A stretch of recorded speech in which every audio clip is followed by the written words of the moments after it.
Welcome to another episode of OG55 Live. We're doing another two in a row. We are doing another Ask Us Anything. So you can ask us about theme parks, studio, streaming, music, whatever you want to talk about, whatever's on your mind, put it in the comments. We will answer your questions up next on OG55.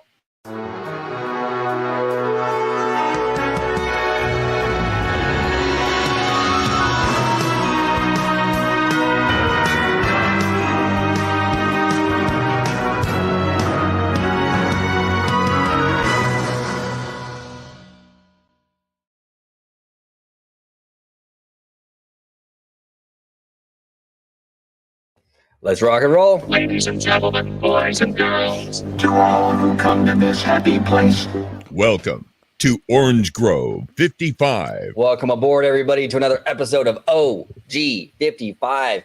This is our second live show in 2 days. We had a great time last night, so we thought we'd, let the party continue tonight.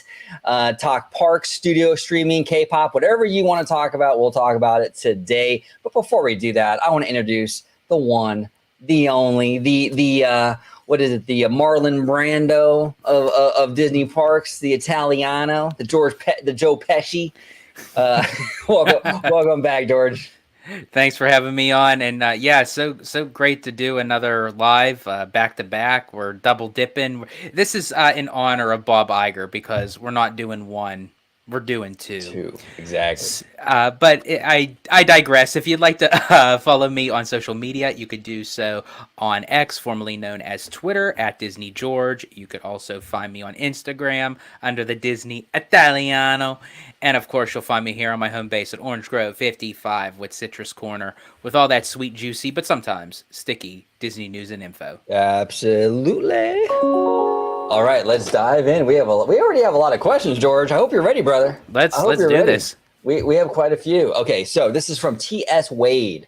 T.S. Wade is asking, is this Disney's worst 100th anniversary ever? If so, then Disney should cancel future celebrations because it might happen again. Okay, so you're saying is the 100th anniversary the worst anniversary ever? No, I don't think so. I think that look, I've been disappointed with the 100th so far overall.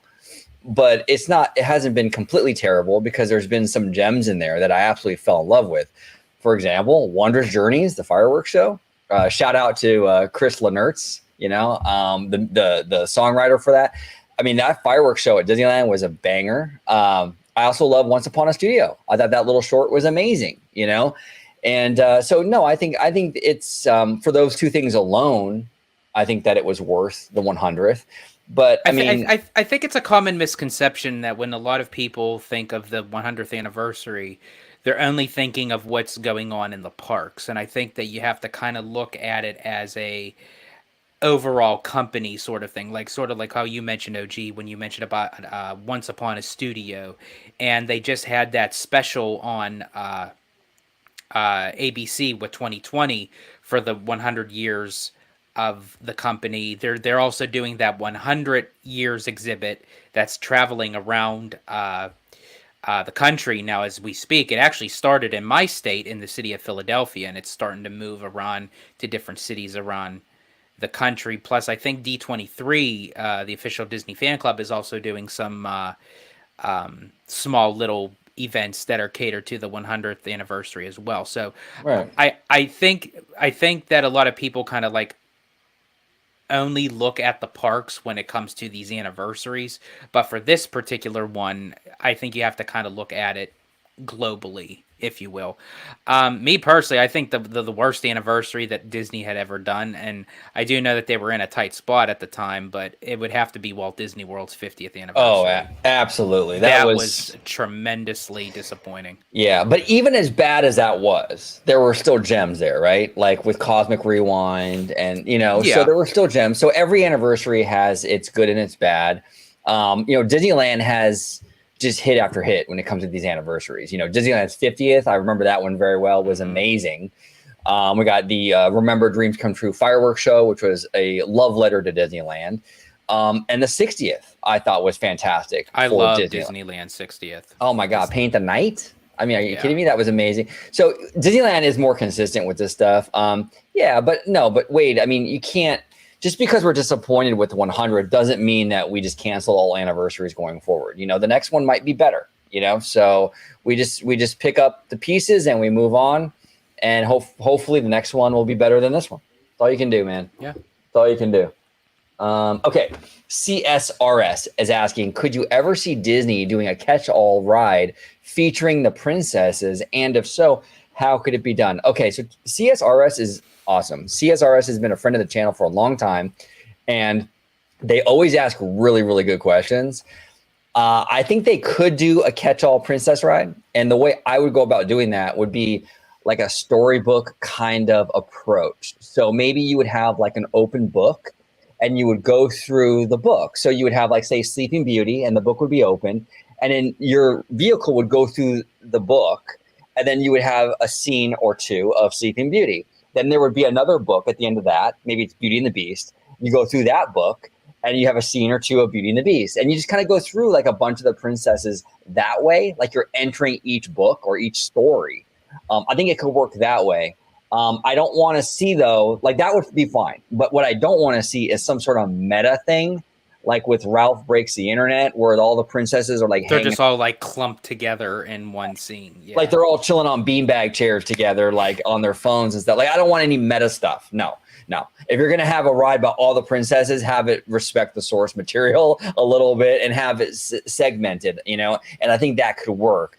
Don't make it come off like something very meta or like some sort of Disney princess, like cinematic universe. I do not want that at all. But what do you think, George?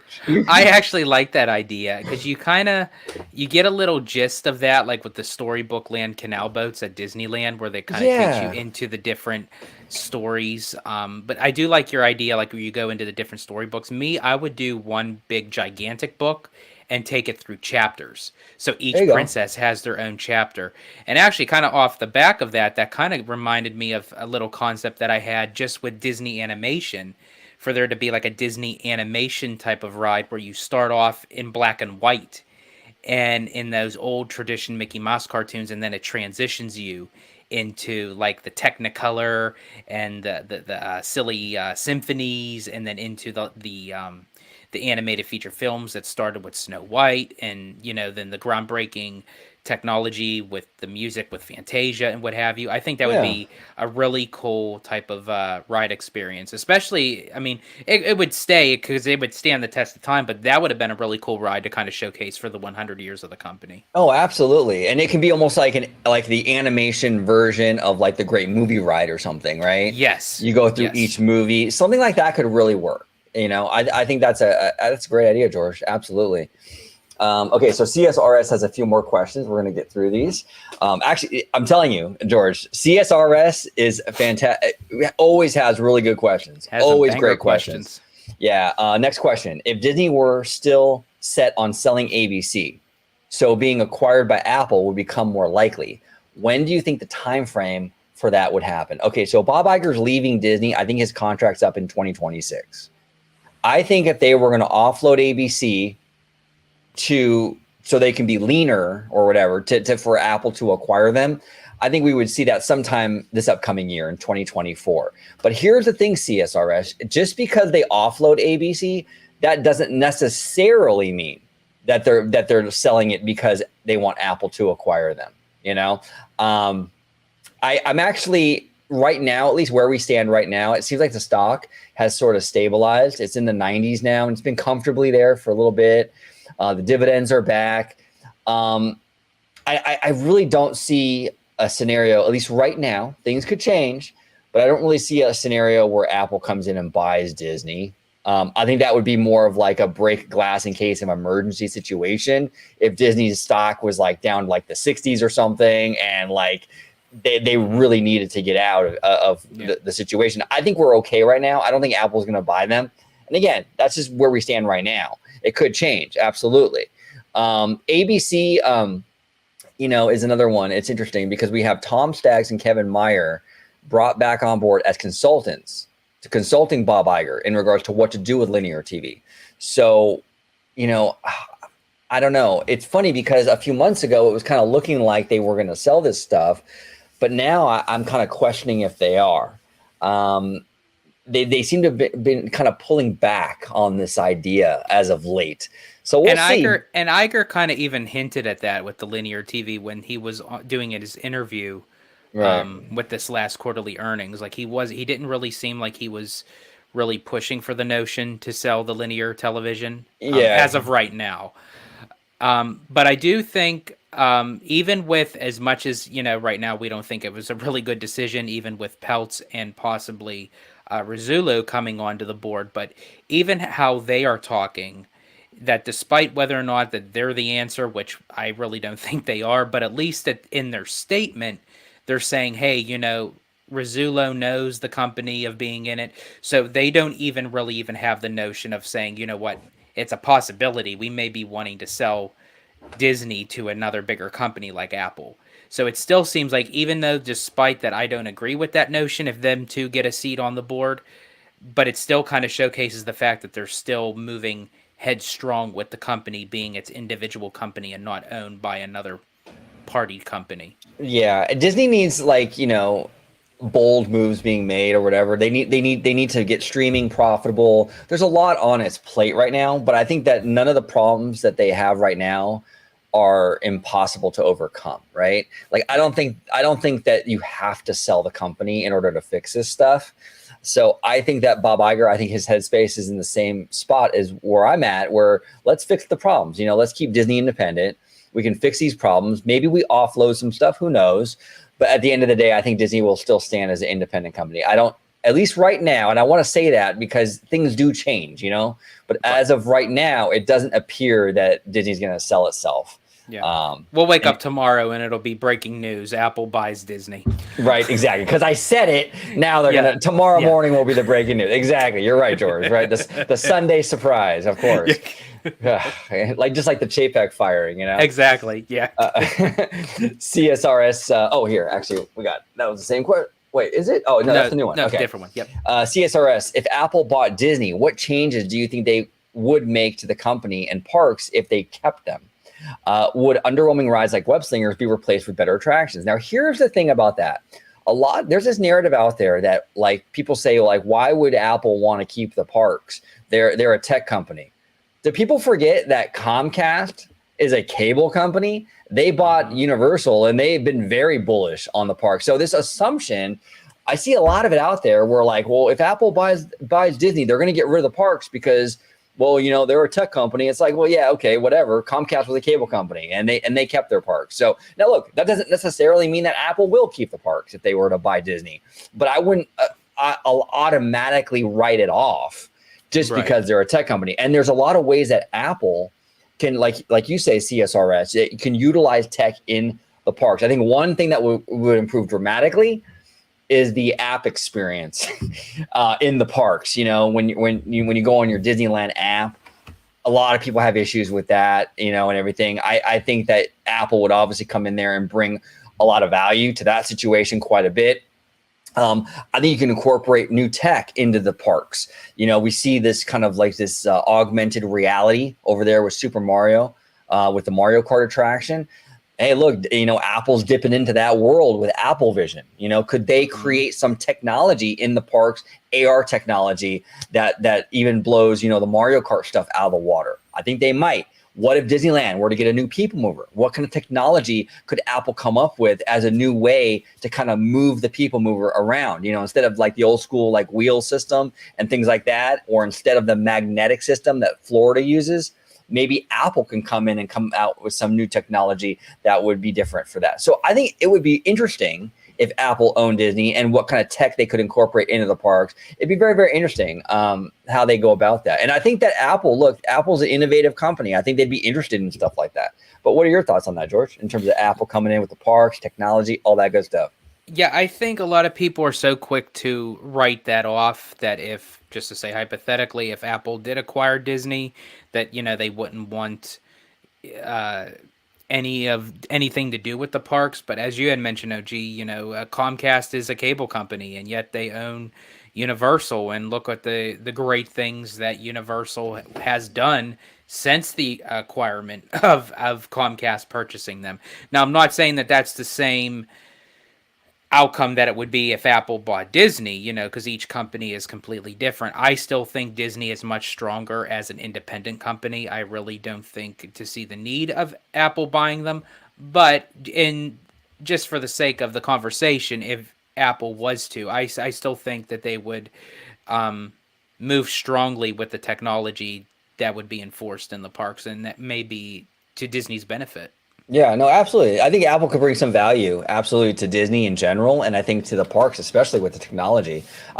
We've made many videos on that. I've always been bullish on the potential of Apple's, technical prowess or whatever you want to call it. I think I think they could do a lot with the theme park space. So that'd be very, very, very interesting.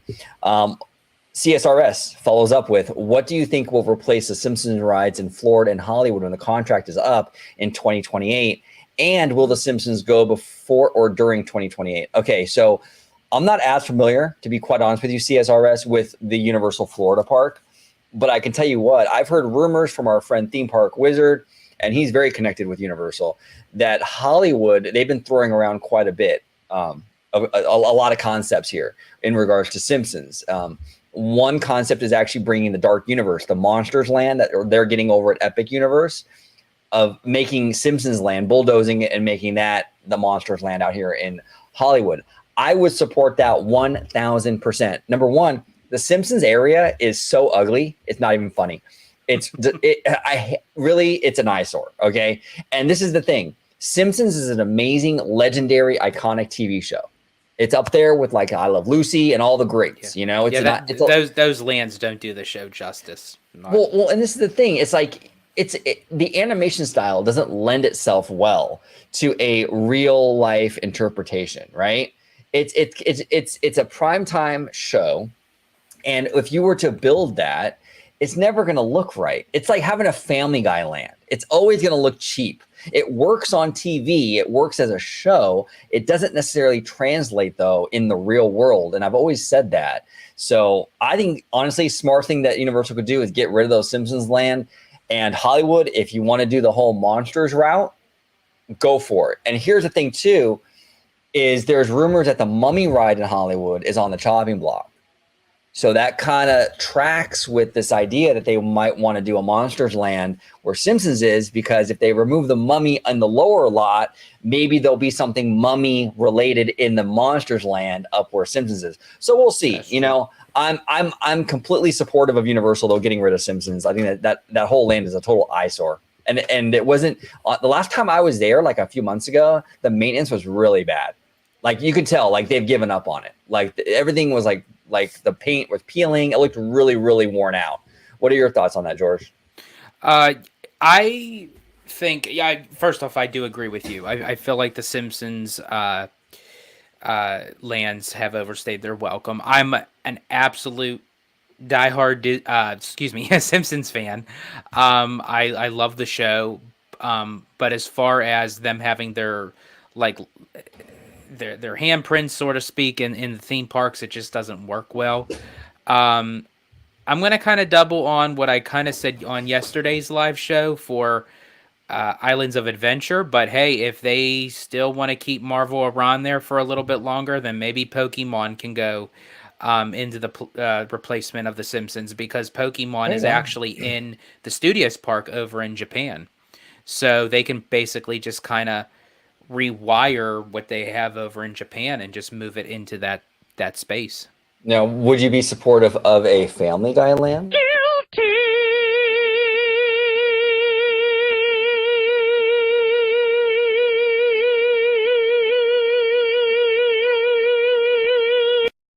Sorry, I had to, George. I'm sorry. Of course. Now, the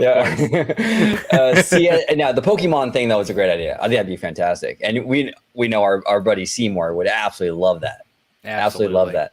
CSRS follows up with, what are some specific ways that Apple can introduce or implement their technology into Disney parks, like the pre-shows, ride vehicles, interactivity in the dark rides? We kind of already answered that a little bit. Like I was suggesting maybe some new tech to get the People Mover going again at Disneyland, or maybe some augmented reality like next gen version, like like the Mario Kart ride at Universal, but maybe like a level above that. I think Apple could do that. They're kind of dipping into that already with Apple Vision, and I also think that the app experience with Apple would be much better than the current Disney situation. Yeah. A lot of people have problems with the Disneyland app, myself included. So I think those are just some ways. But George, anything you want to add on that? Yeah, I mean, based off of everything we already kind of talked about, I think the app definitely needs room for improvement that Apple can kind of work on.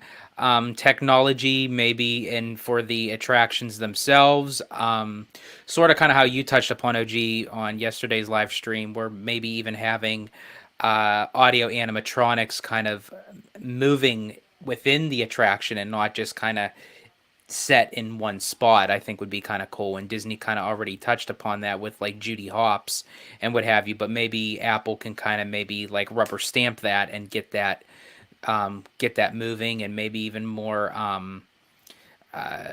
different technology to use for shows, for nighttime spectaculars. I think anything's possible, really. And I think to have a type of partnership with Disney, that the choices would be endless, really. Yeah, no, 100%. CSRS, final question from CSRS. For DCA's hypothetical Avatar land, could a dark ride attraction take the place of the Sunset Showcase Theater, which is, I believe that is where PhilharMagic is, right? If I'm not mistaken. I believe so. Once it's demolished, or would it just be walking space as part of the land? Okay, so this is my thing, CSRS. If they're going to do Pandora or any version of Pandora here in California, whether it's in Hollywoodland, whether it's somewhere else in DCA, whether it's in Disneyland, I want it from the ground up. I don't want them utilizing like a theater, like repurposing something. I want like bulldoze and build it like from the ground up. You give it the proper justice. Yeah. So yeah, I hope it's not that. I hope there's no like repurposing of any theater, in my opinion. And I think if we know James Cameron, I couldn't really see him approving that. Even if Disney wanted to, I think James Cameron would be kind of on the fence with doing something like that, unless they're actually utilizing the building where they're gutting it completely and just retransforming it in a different way, and then kind of using it as a show building where it's kind of sitting in the back wings where you can't really see it, but everything else is in the forefront. Yeah, you're right. James Cameron is a very ambitious guy, and I can't imagine that he would put up with any kind of half-ass attempt.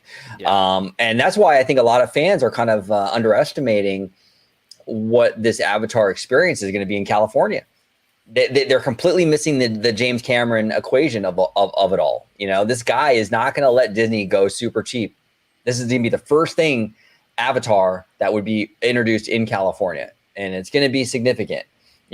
I think so. I'm thinking at this point right now, it's probably going to be some Disneyland forward thing, so they can have the right amount of space. It's kind of where I'm at with it. We'll see if it actually ends up in DCA or if it ends up in Disneyland. Who knows? But it's got to be ambitious. It's got to be a real land. They can't just repurpose existing buildings and all that stuff. It's not for Avatar. Yeah, no. Mike here is asking, are there any non-Disney or Universal regional parks you want to visit at some point, either domestic or international? Actually, Mike, I have one.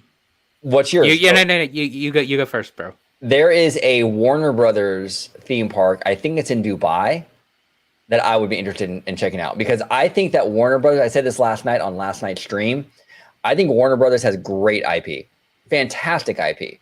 I think I know the one you're talking about, because I think I seen a video of someone posted. They had like the Looney Tunes doing like a live show on like a stage or something. They do, and they got dark rides and the whole thing. Yeah. I think I'd be very curious to see how Warner Brothers handles that kind of theme park.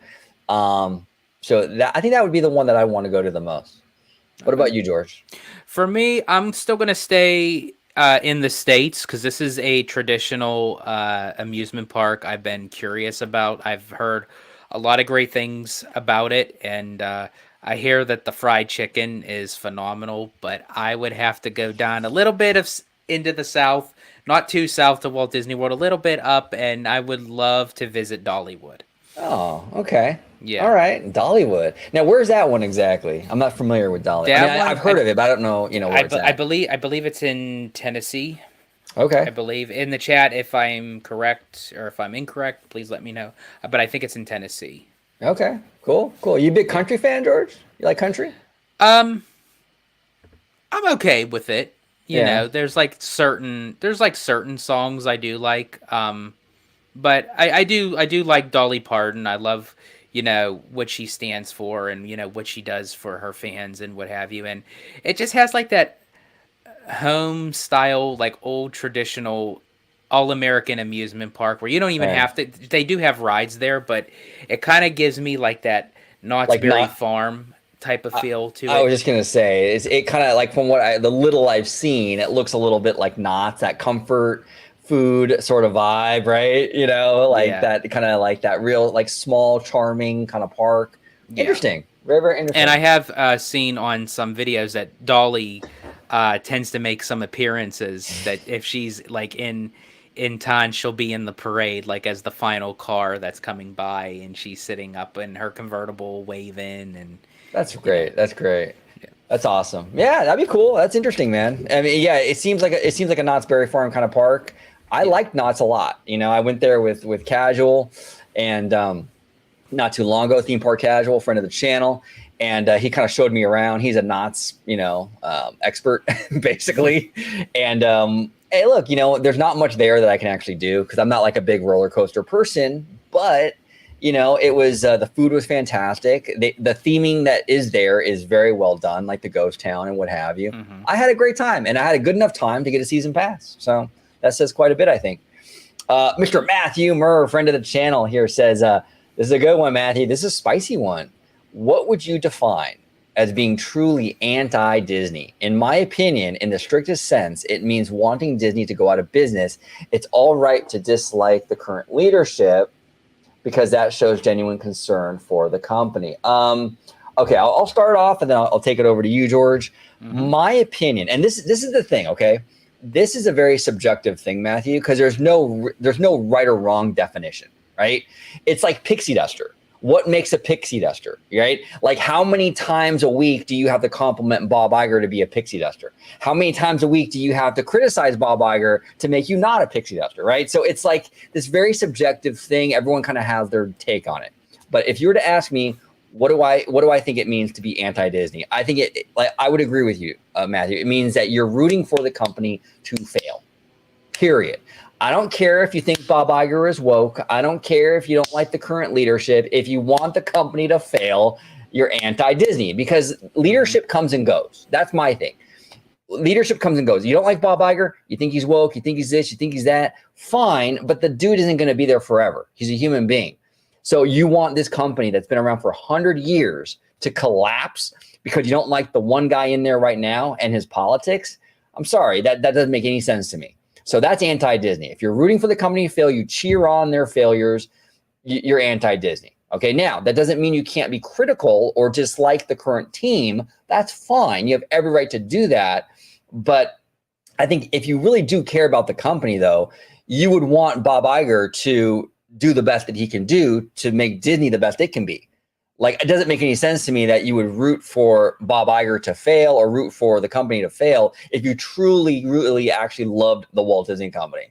So again, I want to make it clear, you can criticize a company, you can criticize current leadership, but if you're rooting for its failure, then you're anti-Disney. And that's just my take on it. What are your thoughts, George? I completely agree with you, bro. I mean, that's basically what it boils down to it. But then you also have the people that say they don't want the company to fail, and yet they still are in denial that, of what they're saying really is making the company want to fail. Like, so what do you mean? Like you're saying, for people can have, like, as you said, that they can have criticism. It's one thing to have constructive criticism, or may not like certain people that are part of the board or part of, Imagineering or what have you. But there are people out there that say that are basically anti-Disney without them actually even admitting to the fact that they're anti-Disney. Right. So like they'll have like a justification for it, but it's like really what you're saying is one thing, but you're meaning another. Yeah. You know? No, I see that a lot out there. Yeah, I see that a lot out there where it's like, it's a very anti-Disney position. And if that's the way you feel about it, that's perfectly fine. If you want Disney to fail, then that's on your terms. But then don't say that you're not you're an anti-Disney person, because then you are. Yeah. So yeah, I mean, look, that's the thing, like I don't think you can root for the company to fail or cheer on its failures if you're truly a Disney fan. I mean, I think that you can be critical, but if you're sitting there going like, you're gleeful because the stock price went down and things like that, like that's, in my opinion, that's a weird position to take if you actually care about the company. Mm-hmm. You can hate Bob Iger's guts. That's fine. But if you're sitting there laughing because the stock price went down 10 points, or something like that's not normal if you actually do want this company to succeed and stick around. So yeah, but again, Matthew, it's all subjective, right? It's like the pixie duster thing. It's like, what's a pixie duster? What constitutes a pixie duster? How many things do you have to like to be a pixie duster? How many things are you supposed to dislike in order for you not to be a pixie duster, right? It's all subjective, and it's all this kind of like, it's very fluid is basically what I'm trying to say here. Great question though, Matthew. Fantastic question. Lord Jonathan, Lord, thank you for being here, Jonathan. Is asking, is the Marvel Land idea for Disney World canceled? I never heard that it was even a thing in the first place for Disney World, because Universal has the rights to Marvel east of the Mississippi. So I'm not quite sure what you mean by that, Jonathan. There was never any plans for a Marvel Land over there. Yeah, as far as I know, nothing was even in consideration. Not until that Universal gives up the full rights. Yeah. Yeah. BJ Vincent, friend of the channel. I'm curious, with all these issues of race swapping in Marvel Comics and the MCU from the left and the right, didn't Nick Fury used to be white? And then he goes on to continue, am I missing something, or people from both sides just picking and choosing what race swaps they're okay with despite them claiming it's wrong? Yeah, here's the thing. I think you're right, BJ Vincent. I do believe Nick Fury was white in the comics. This whole thing is kind of silly. It's become a culture war thing for sure. And for me, it's kind of like, okay, so if you're going to race swap, as they call it, a perfect example. Okay, let's take the Little Mermaid, right? Mm-hmm. They did a live action Little Mermaid, right? Right. And they decided to race swap. So young lady Halle Bailey became Ariel, right? Mm-hmm. Well, in my opinion, and I said this in many videos, in my opinion, I think Halle encapsulates the spirit of Ariel perfectly. She's got that youthful innocence to her, 100%, and she's got the fucking voice like a crazy talented young lady, right? Mm-hmm. So I think she hits all the right marks when it comes to the spirit of this character. Now, for me, and again, this is subjective, but for me, nailing the spirit of the character is more important than nailing the looks, right?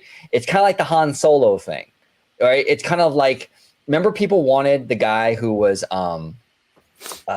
Anthony, I forgot his name, man, but he did a perfect Harrison Ford impression, right? Mm-hmm. Verbatim. And people were saying, oh, we got to get that guy to do Han Solo. And I'm like, well, yeah, you can do the impression, but I think it's more important to get someone who encapsulates the spirit of the character, because you don't want just someone there just impersonating somebody, and you want somebody who can actually become that character. And the way you do that is with the more of the spirit of the character. So it's the same idea. I think it's more important to get the spirit of the character and that essence than it is to just sort of like get the physicality and the kind of the surface level stuff spot on. And again, it's like, for example, Little Mermaid, it's a live action remake. So you're going to want to have differences anyway. So I don't know. That's just my opinion, BJ. And everything is subjective. So some people might not be okay with that. Some people want an exact, interpretation of the movie, and that's fine too. But in my opinion, as long as you can get the spirit of the character and you can do it in a way that works, I'm all good with it. But what are your thoughts on that, George? Yeah, I completely agree with you. I think it goes by if the person can kind of hone into the character to become that character, as you said, OG, to have that essence, and really can become the character, not just be the character, but not just betray the character, so to speak. And Halle Bailey did very well portraying that with Ariel. And with another thing is I was a person that I knew like the Marvel comics and everything, but the portrayal of how Samuel L. Jackson is as Nick Fury, I completely forgot that actually Nick Fury started out as a white guy. That's how good Samuel L. Jackson did, and that proves to the fact that it has nothing to do with the color of your skin, your race, your ethnics, whatever. If you can understand the character and become that character, then that's all that matters. Yeah, and sometimes it works, right? And sometimes it doesn't. With Nick Fury and Sam Jackson, it absolutely worked. It worked. He made that character his own, and he did a fantastic job. He did. So, but if you're going to do textbook, no race swaps, you wouldn't have had that. You wouldn't have had Sam Jackson. So, I think people need to have a little bit of an open mind. A lot of people are doing the same thing with Rachel Zegler with Snow White. Well, Snow White is a white woman and Rachel is Latina. It's like, well, first of all, Snow White has very dark features besides her skin, obviously, but her hair is black, dark eyes. There are many Latinas with those features, the light skin, dark hair. So I don't see really even if you were to be if you wanted a physical, what's it called, to look like Snow White, you can have a Latina as Snow White and it would work because there's many Latinas that fit that characteristics that Snow White has, so I think it's fine. And let's see the movie. We don't even know. Like, I think that, maybe she crushes it, maybe she does, maybe she doesn't. I liked her in West Side Story, the new one directed by Steven Spielberg. Right. I thought she was phenomenal in that. But again, that's Steven Spielberg. Let's see how she does with Snow White. She might knock it out of the park. Give her a chance. Now, to be fair, we could see this movie and she could be terrible in it. We just don't know yet, but we'll see. We will absolutely see. Lord Jonathan here says, since Disney says Apple will not buy Disney, but it will still in the news, so could Disney Netflix merge instead of Apple? No, I don't think Disney is going to merge with Netflix. That would cause major issues, competition issues. I mean, they would own streaming. I mean, there would be no competition with that at all between Disney Plus, Hulu, and Netflix. There's just no way it's going to happen. Yeah. What are your thoughts on that, George? Yeah, there's no way that would ever be. I mean, Disney would have probably a full monopoly on that, but I don't think Netflix isn't going to cave into that. No, 100%. Friend of the channel, Kaylee with a banger question right here. What is your ranking of all the Disney theme parks, including international? Oh, geez. Okay. Well, Disneyland's always my number one. I'm biased. I'll admit it. I am biased towards Disneyland. It's always gonna be number one. It's my home park. My childhood is wrapped up in that park. I would say number two. See, the problem though, Kaylee, is I haven't been to all of them. So that full disclosure. Okay, based on what I know though, I'll rank them. Number two would be Tokyo Disney Sea. Number three would be, I think we'd do like Animal Kingdom. Number four, Epcot.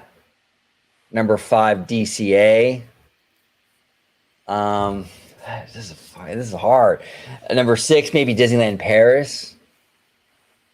7 would be Hong Kong, just because I want to go on Mystic Manor.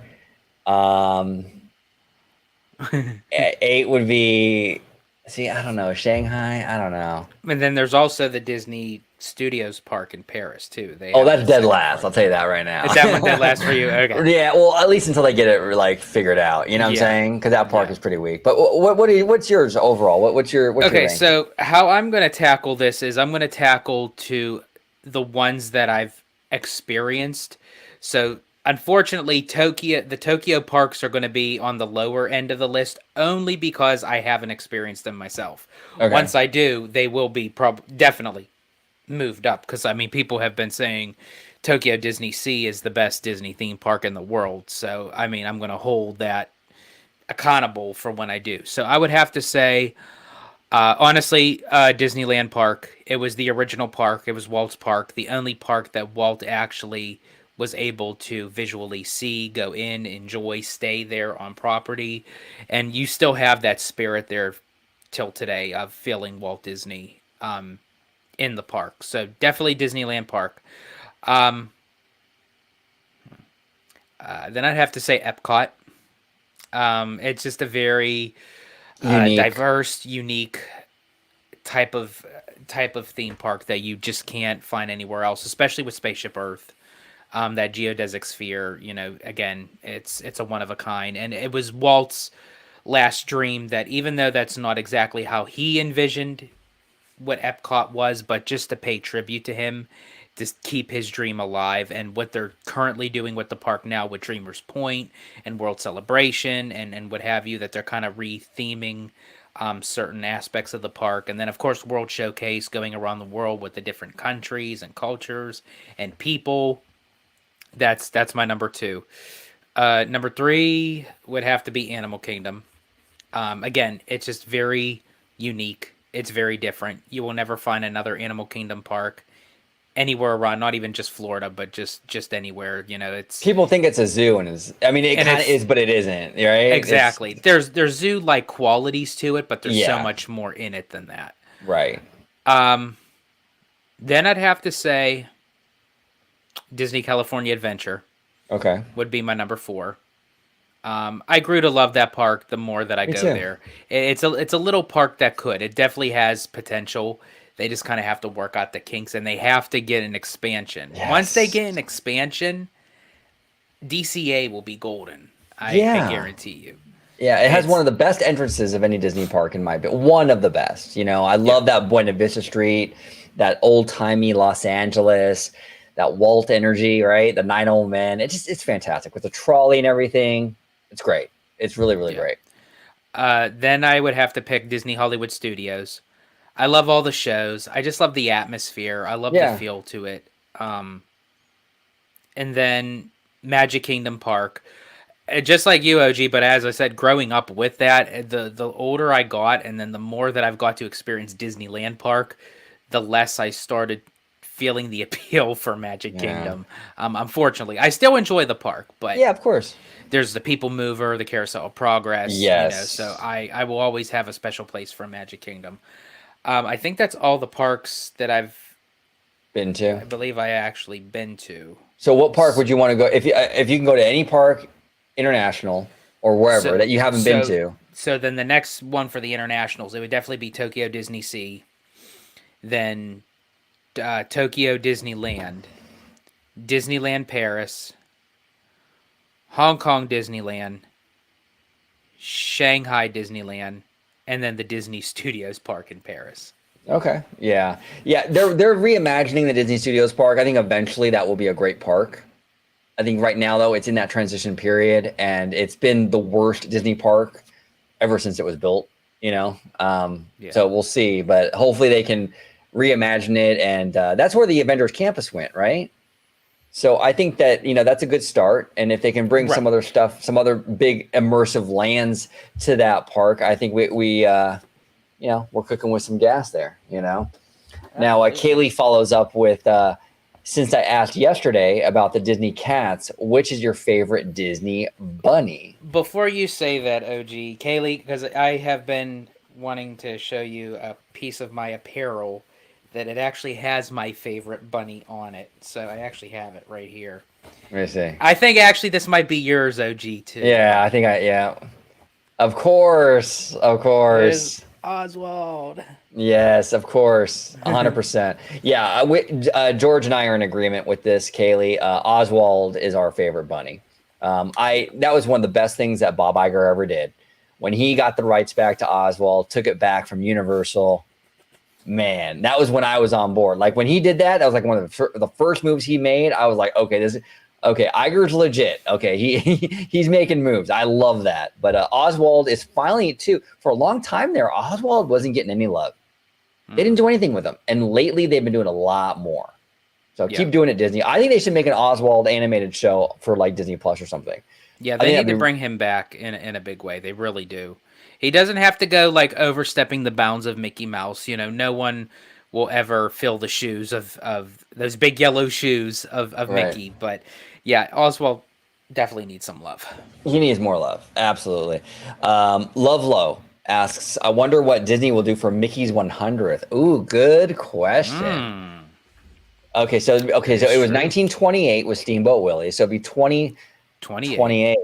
So do you maybe so actually now that Lovelow brought that to our attention, maybe that's kind of what they'd tie into with the 2028 Olympics. That even though it would be kind of set in LA, but maybe if they have a kind of like this big birthday bash celebration, like a different kind of thing that they hold at the parks, you know, it could definitely attract some visitors down to Disneyland. Yeah, we'll see. You know, remember what happened for the 90th though. Mickey's Mix Magic. That was a Mickey's 90th. Okay. So I think maybe this could be in our benefit, OG. The 90th birthday, we got Mickey's Mix Magic. For the 100th anniversary, they take it away. There you go, exactly. Best 100th ever, right? Oh my gosh, finally. No, I'm actually one of the few people. I actually find Mickey's Mix Magic to be kind of adorable. And the Frozen segment, I like the music. That's what I'm saying. I like the music. The music is catchy, and the Frozen segment is a banger, as Kaylee would say, an absolute banger. It's like a rave. The Let It Go. I mean, that's crazy. I don't know. It's not the worst thing ever. I kind of dig it. It kind of gives me that vibe that they like the everyone in the chat. I'm for sure some of you, all of you, one or two of you have at least did this in the parks, like the electronica or the Mad Tea Party type of dance party at night. Yeah, exactly. I always love those kind of like those the fist pumping type of thing, like where you're partying all night. You know, I enjoy those kind of things. Yeah, no, I think it's a cute show. My only quibble with it is that it's stuck around for too long. You know, like it was cool. It was a cute thing for the 90th. But let's move on now. You know, it's okay to do something different, Disney. Mike here says, did you guys get a chance to go to the Disney Traveling Expedition? George, you're over there in that neck of the woods. Did you ever get a chance to do it? I did not, unfortunately. I wish that I could have, as I said, because they started it off in Philadelphia, and I wanted to get down there, but it just wasn't in the cards. I'm for sure I'll probably still be able to experience it. Hell, even if I have to go into another state, you know, I am very curious to see what kind of stuff that they kind of showcase through the Disney archives and what have you. And then you can see the AI Walt. The AI Walt, exactly. Yes. We didn't really talk too much about that on the channel, but that was kind of interesting. That it was kind of weird. See, this is the thing. This is where we started. The AI thing. It starts to we get a little bit into questionable territory with this, right? Right. I don't mind recreating Walt and having Walt, say things that Walt actually said, right? So, for example, Walt Disney did it with his idol, which was Abraham Lincoln. With the Abraham Lincoln animatronic, and he would recite lines that Abraham Lincoln actually said. Nothing wrong with that. Where it starts to get weird for me is you're going to have an AI Walt saying things that Walt never said. I think that's where it gets a little uncanny valley. But what are your thoughts on that, George? In terms of the AI Walt and saying things that he didn't say. Yeah. Does it bother you? Maybe it doesn't even bother you. But what's your take? It does, because when you have a person who is deceased and they can't speak on their own behalf of words that you're putting into their mouth that may be misinterpreting or representing of what they believe that they should be saying, I think that's kind of going down a dark territory because it even has issues with people who are alive. That AI, they're using these big time Hollywood celebrities and big time names, and they're making words come out of their mouth that they've never said, they never quoted, they never made a statement on it. And I just think that's kind of going down a path that is something that I don't think really should be done. As far as utilizing it, like if you're paying tribute to somebody and if you're using a statement or a quote or their language of how they talk and what they believed in, then yeah, I see no problem with it. But I do think that there is a gray line, a gray area as what is appropriate and what has gone too far with AI. Yeah, 100%. 100%. Very controversial topic. AI is really, really the talk of the town right now. Big issue too with the strikes, the recent strikes in Hollywood, you know? Yeah. Florentine Sings is asking, do you think it's cheap that Shop Disney to still sell I can't talk today. Do you think it's cheap Shop Disney to still sell posters of the Play Pavilion, or is that a sign nostalgia is why you buy those posters, not something that didn't end up existing? Well, is it cheap? I don't know. I mean, Universal does it. I mean, here in Hollywood, they sell a bunch of ET stuff, and they got rid of that ride years ago. So is that not like fair that they sell ET, but they got rid of the ride? I mean, I think it's okay to do that, I guess. I mean, do you think it's more appropriate because it was a ride that actually exists, but to actually sell something that never even seen the light of day, like out of concept? Oh, that's true. Yeah, they never actually did the Play Pavilion, right? That was You're right. Yeah. Okay, that's interesting. You're right.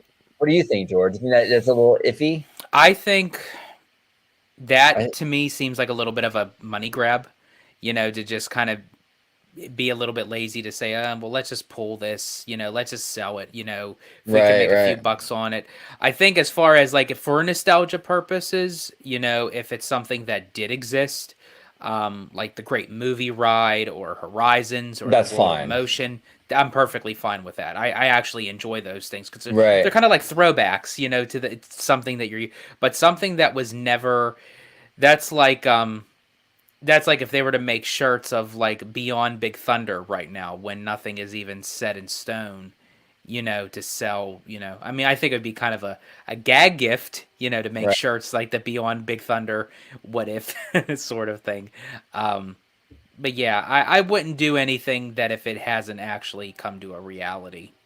Yeah, no, 100%. Yeah, no, you're right. I forgot that they didn't actually build this thing. It's been canceled, and they're selling posters for it. That is a little strange. Strange. Very, very weird. Okay, Mariana Barbara is asking, what is your take on Daisy and Adam revealing what really happened behind the scenes of the sequel trilogy? What's your take on The Last Jedi 6 years later? So I think what Mariana is referring to is the admission of like there being no real plan. I think Adam Driver had an interview recently where he was saying that like his character we talked about last night was gonna have a completely different arc. They decided to go the Reylo route and the Ben Solo redemption arc. Here's my thing, Mariana. Either way, I would have been fine with him going with like Kylo going darker or getting redeemed. I'm fine with either outcome. I'm not married to either one of those outcomes. My issue, though, is if you're going to do either outcome, you're supposed to plan that from the beginning. From stem to stern, you map that out and you make the movies move in that direction. Mm-hmm. My issue with the sequel trilogy is it was kind of like as it was going, they were kind of making it up as they went, right? And it was a lot of like, it was very reactionary. And for me, that's where I had the issue. So if they wanted Kylo to be redeemed from the beginning, then that from the beginning and you build your story, your trilogy based on that. So you work toward that goal. You don't figure it all out along the way. And I think that kind of hurts in with the performance of the characters themselves, because a lot of times these actors didn't know what they were actually doing until they walked on the set, for the filming. So it's like sometimes, like when you get the script and you say, okay, now I can kind of get a gist of like what I'm supposed to be doing. Who's this character?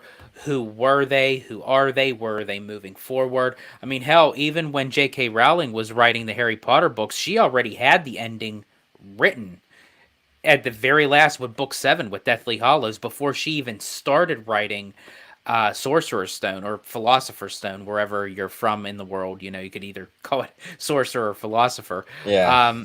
But she had a notation of, no matter what is going to go on with the first 6 books, the outcome in the 7th book was already written. Right. Now, I'm not saying that that's the route that they should have went with the trilogies, but just as you said, OG, at least kind of have a generalized plan moving into this, so everyone knows that they could be on the same page of what's the fate of Kylo Ren, what is the fate of Rey. Yeah, you don't need every detail mapped out from the jump. But what you do need is to know, okay, so where do these characters end up in the end? Exactly. Now, how you get there is that's malleable. That you can work with, and that's flexible. But you need to know that, though. You need to know the end game, at least, where these characters, where this story ends. Then you can work all the minutia along the way. The problem with the sequel trilogy is they figured out the ending along the way, and that doesn't work. Okay, and that kind of plays into your next question, which is, what is your take on The Last Jedi 6 years later? This is the thing. All 3 of these movies, The Force Awakens, Last Jedi, and Rise of Skywalker, I liked all 3 of these movies. As an individual movie, I was entertained and had fun with it with each one. Last Jedi had one of my favorite scenes in Star Wars, the throne room scene we talked about last night with Snoke. That blew my mind. I was not expecting that. I've never been so surprised in a movie theater in my life when I saw that. I thought that was dope. The problem, though, is that these movies don't work as a trilogy, you know, and as much as I love the throne room scene, it threw off everything after that, because now JJ had to scramble to figure out where do we go from here, because now we don't have Snoke. So that's my issue. Each movie, I enjoyed them. I enjoyed The Last Jedi. I enjoyed it. It was fun. I enjoyed it. It's Star Wars, you know, but it doesn't fit. Like, these movies don't fit together as a trilogy, and that's the main problem. What are your thoughts on Last Jedi 6 years later, George? Yeah, I echo your sentiments on that, OG, that I feel like as individual films, certain aspects of them, they work. In other aspects, they don't. And I think that's where the sequels kind of hurt in the long run. As far as what happened 6 years after The Last Jedi, I just feel like that they just kind of at the last minute, they just kind of threw something together. And it's like that's where it kind of didn't work for me, because it felt like it wasn't thought out fully. It was because of one domino effect after the other. That's what had to make the next decision, because nobody was on the same page.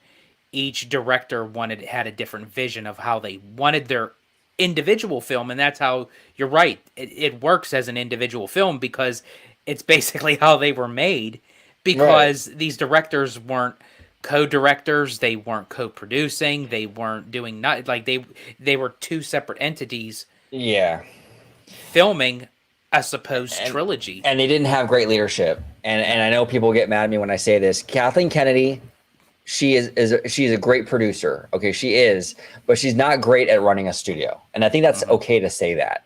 And I think she had for whatever reason, she couldn't get a handle on the sequel trilogy. It needed to be mapped out better. And the buck stops with her. You know, she runs the studio. You know, and that was the biggest, in my opinion, the biggest sin of the whole thing was not mapping that out from the get-go and not having a proper outline. The Palpatine thing in Rise of Skywalker was totally thrown in there last minute. Again, it's a compelling idea to have Rey be related to Palpatine. It's an interesting idea. You know, having Palpatine return, again, interesting concept. But because you didn't map it from the beginning, it all feels thrown together and very last minute, and it just doesn't serve the overall story of all 3 movies. Okay, so Mariana Barbara continues here with, in regards of what you both said about cancel culture. Now, this is a spicy one, George. This is a spicy one, okay? Do you think that what happened was warranted, or do you think Kathleen Kennedy Iger, should have spoken to her before firing her? Now, who she's referring to is Gina Carano. So here's my take on the Gina Carano thing. From what I understand of it, Disney did speak to her before firing her. I believe, from what I understand, they spoke to her many times about her social media. She decided that she was going to ignore it. So they fired her. Now, look, whether you agree with the firing or not, this is how basically this works. Look, if you're employed by the Walt Disney Company and you are a representative of Disney, which she was in The Mandalorian, you have to play by Disney's rules, essentially. And if they don't like what you're saying and they say, hey, look, we got this new show, you're a star in this new show, and you're saying stuff on social media that's embarrassing the company or the franchise or whatever, and you've been warned about it, it's fair game to fire. You know what I'm saying? Now, I do think, though, that on Disney's side of it, they're inconsistent. They don't seem to be reining other talent in as much as they were trying to with Gina. Right. So I think Disney, what they need to do is I think they need to be fair. If you have other talent that's causing controversies and what have you, then I think that they should have maybe the same fate and get fired. You can't just, single out one person. But from what I understand, Gina was warned and they ended up letting her go, or not letting her go. They actually didn't renew her is what I understand. But yeah. So I don't know. You have to, when you get hired by these big companies, you got to play ball. And that's just how it is. And that's why I don't want to ever be sponsored on this channel.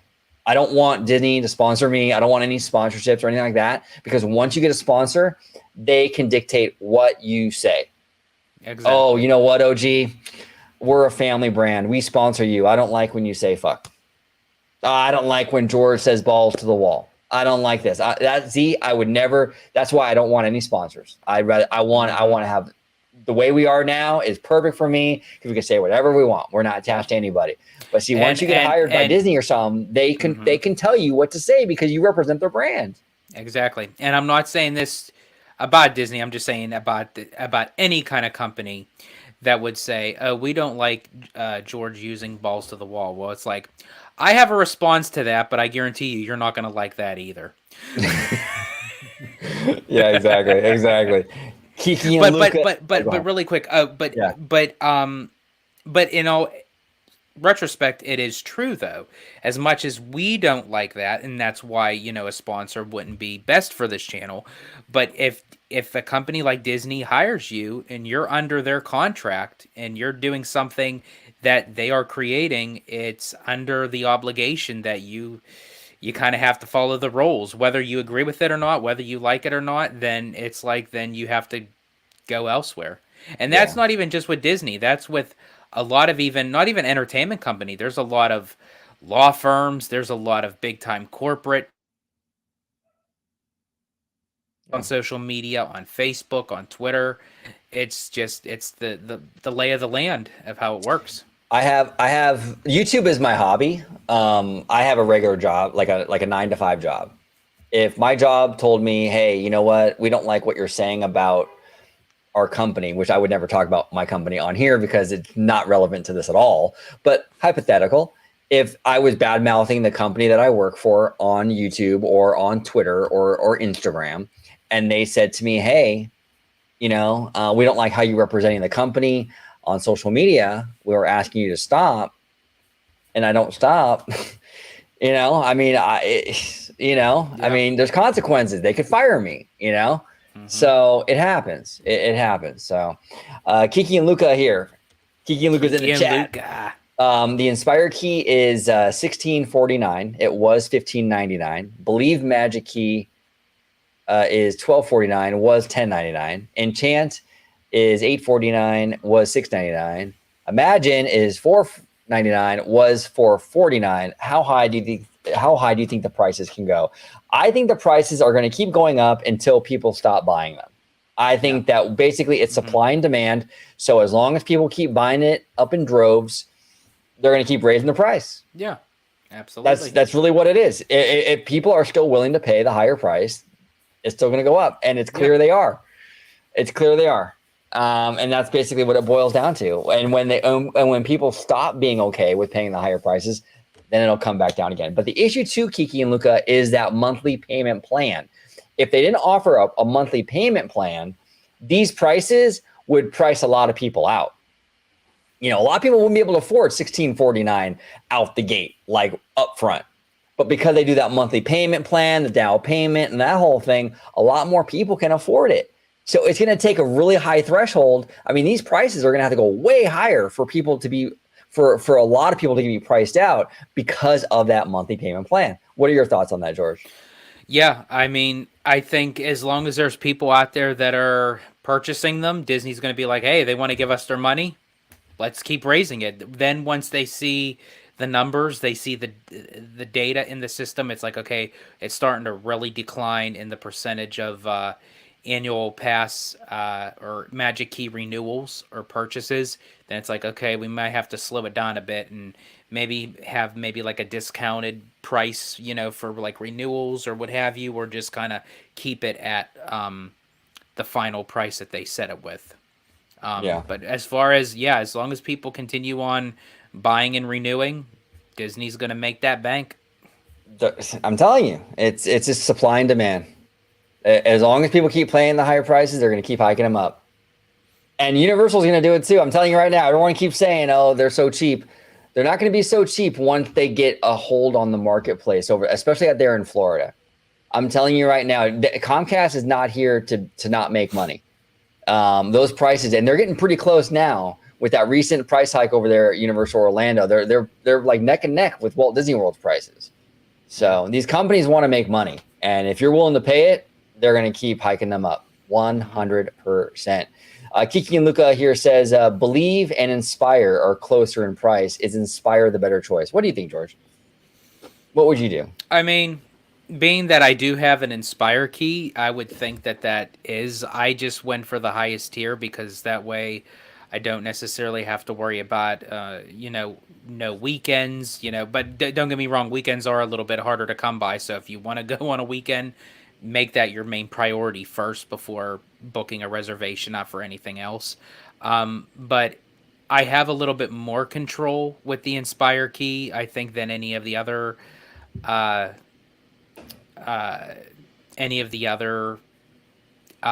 keys. I feel like that, that there's no essential block out times or dates for it. It's a little bit more flexible for when I can travel out to California, whether it's for an event, whether it's to visit my extended family, including this guy right next to me over here.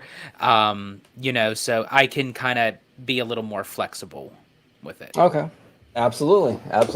Next question from Mr. B.J. Vincent. BJ is asking, with all the what if hypothetical questions regarding the tragic death of Frank Wells in '94, such as what would happen with the Walt Disney Company if Frank Wells did not die in '94. Oh wait, he has a part two. Where's part two? Oh, here. I think this is it.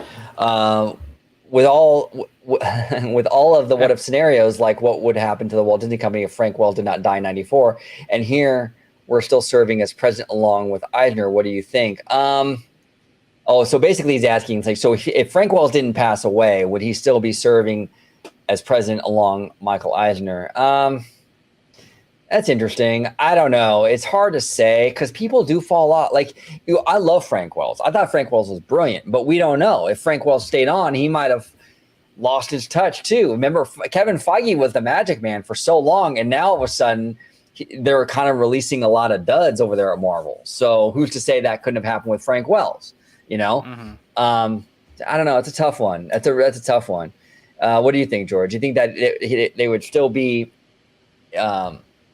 serving, or do you think that would have eventually fallen off, or where do you stand with that, brother? I still think in time, all good things must come to an end. I think everyone has their golden shining moment, and that can't always be the notion where you constantly stay on top, because once you reach that very tippy top, there's no way to go but the bottom, unfortunately.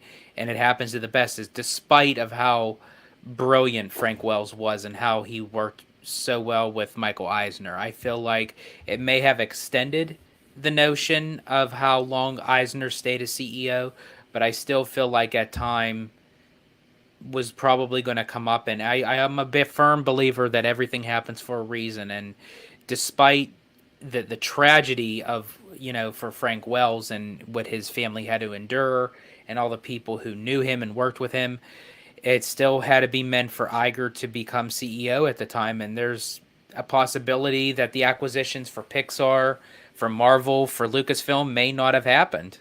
It may have went a whole complete different route. Yeah, no, 100%. 100%. The whole thing changes history, right? Like if Walt Disney didn't die, because Walt Disney was born in 1901, right? So if Walt Disney didn't die in 66 from lung cancer, and let's say he lived a typical lifespan of a human being, 80, 85 years old, he would have been here until the mid 80s. Mm-hmm. Well, we wouldn't have had Michael Eisner and Frank Wells if Walt Disney did not pass away in 66. Likely we wouldn't have had Eisner come in and Frank Wells come in at that time. Exactly. So it changes the trajectory of everything, Yeah. So that's why it's crazy to think, like, if Frank didn't pass away, what would have happened? I don't know. I mean, maybe Eisner and his legacy would be better because Frank was still there, which I think is probably the most likely. But maybe it would have been worse. We don't know. Maybe Frank Wells would have lost his touch. You just don't know. Great question though. Fantastic question. Mm-hmm. And we got friend of the channel. We got maybe in the house. She says, "Hi, I'm at Downtown Disney tonight, and I've never had a drink in Downtown Disney." What? Are you serious? Maybe. Oh my gosh. Okay, so where do I find one? Asking the important questions. Okay, so there are a couple places that I would suggest. Hopefully, it's Saturday night though, so it's going to be kind of busy.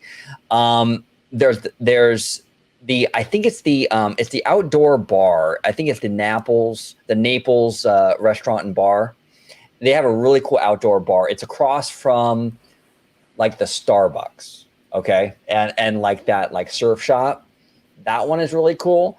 You can also try the Ballast. What's that called? The Ballast Point. You can do that. Great drinks there. And if it's not technically in Downtown Disney, but you can go to Disneyland Hotel. Trader Sam's. Yes. That's amazing. That was gonna be my suggestion to you. Maybe. Wait, hold on. Other than Trader Sam's. Well, there we go. Well, just scratch that one off for me. Yeah, I would. Well, in any case, maybe that if you do, obviously, then you probably have been to Trader Sam's. But if you haven't tried this drink, I definitely recommend doing the Hippopota Mai Tai. Is a really good drink. Is that at Trader Sam's? Trader Sam's, yeah. Okay, yeah, I would. Downtown Disney, I would definitely do the Naples bar. I think that has a cool. That's the one I've done. The Naples bar. Yeah, that one is really cool. It has a cool little social spot. I love it. And then also the Ballast Point. So those are the go-tos. Great question. And if I ever have any kind of drinks over, then you could find me at that area with that outdoor stage. Because as I said, I'll just be fist pumping the whole night. Like that's just my thing, man. Especially after I have a few drinks in me. Oh, there you go. Googam 32. Why do you have to do these when I'm getting ready for bed? So funny. I'm sorry, Googamp. I am so sorry. Yeah, George and I have other 9-to-5 jobs and things like that. Life gets in the way. So yeah, we'll try. You know what, George? Maybe one of these days we'll do an earlier one. An earlier live show, like an afternoon, like a set, like a weekend, like on an afternoon or something. Mix it up a little bit. That'd be kind of cool. OG55 afternoon. There we go. Mike says here, I get that they are already good deals if you go often, but for season passes or magic keys, are there any other benefits you wish they would have? An example, like free fountain drinks, refills, etc. So any kind of benefits?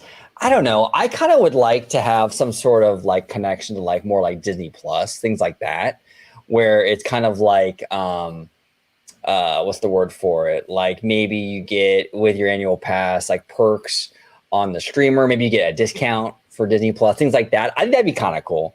I don't know. What do you think, George? What kind of perks would you want to do, or would you want to have with your Magic Key if you could add anything?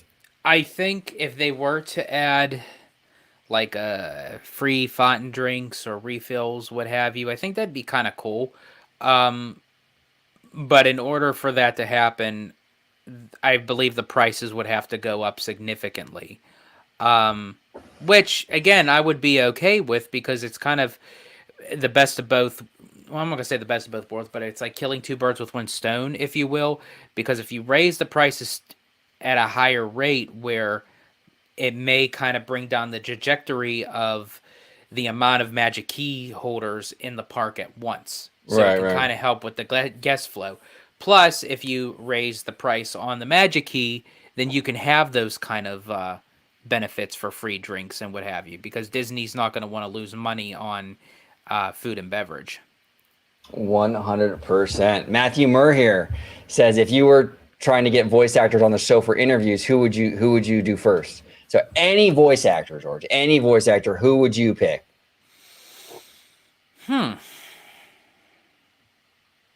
I would have to say, so sorry, I'm trying to run through all the voice actors. Now, Bill Farmer, clarify, is this for Disney voice actors or just anybody? I'm assuming Disney voice actors. Yeah. I'm actually going to, okay, I know who I'm going to say because he's somewhat of a Disney voice actor, but he has dabbled in just the voice acting community with other shows. I'm going to have to say Jesse Harnell.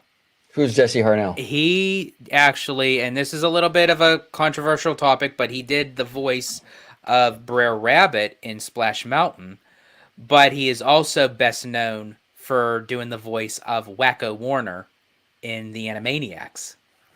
Oh, okay. That'd be cool. He's done cool. Like so many other different voice actors. Like I would love to just sit down and pick his brain. He's a phenomenal. He kind of has like this rock band, like he has this long hair, and you look at him and you think, oh my god, he belongs in like Def Leppard or like Van Halen or something. But he's a character voice actor, and I think he's phenomenal. I would absolutely love to sit down and pick his brain. Yeah, I would have to go with Jim Cummings. You know, if those of you at home not familiar with Jim Cummings, he did Darkwing Duck, he did Winnie the Pooh. I mean, laundry list of characters, like crazy amount of. Corey Burton would be another one for me as well. And what characters did Corey Burton do? Corey Burton did still does the current voice of Captain Hook. He's done several voice attractions in the parks. He's also they wanted him to kind of voice the ghost host, which he actually had an issue because he felt like he was going to be replacing Paul Frees, which Paul Frees, along with like Jack Wagner and all that, like those guys were like the hard hitters of voiceover work. And so yeah, he kind of had a little bit of a petition on replacing for the ghost host, but he's done multitude of other he's also done the voice of Dale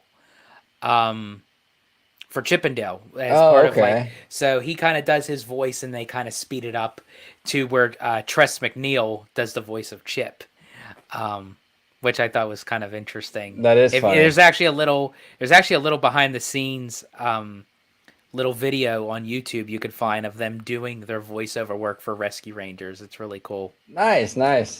Drunk 3PO is in the house. We are big fans of Drunk 3PO. Jay, thank you so much for joining us.